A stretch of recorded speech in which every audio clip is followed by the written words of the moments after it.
Independent brand, কি romantic না? কিন্তু আসলে তো ছোট টিম, আর বাজেট তার চেয়েও ছোট।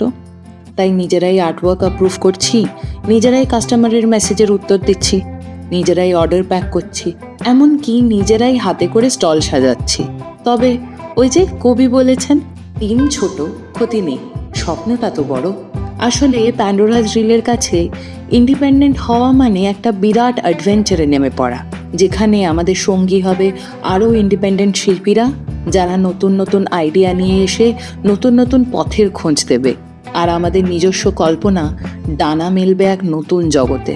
আর হ্যাঁ, এই ওড়াউড়ির মাঝে কখনো কখনো একটা সিঙ্গেল স্লাইড নিয়ে 3 ঘন্টা মিটিংও হবে।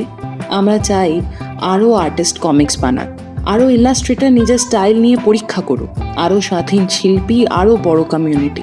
আসলে আমাদের স্বপ্নটা শুধু আমাদের নিজেদের নিয়ে নয়, আমাদের স্বপ্নটা প্রত্যেকটা স্বাধীন শিল্পীকে নিয়ে, যারা বাংলায় কাজ করছে আর যারা বাংলা কাজকে সাপোর্ট করছে। তাই আপনাকে নিয়েও পাশে থাকছেন তো? প্লিজ রিলটা শেয়ার করতে ভুলবেন না, আর ফলো করুন প্যান্ডোরাস রিল। একটা দারুণ সারপ্রাইজ আসছে কিন্তু।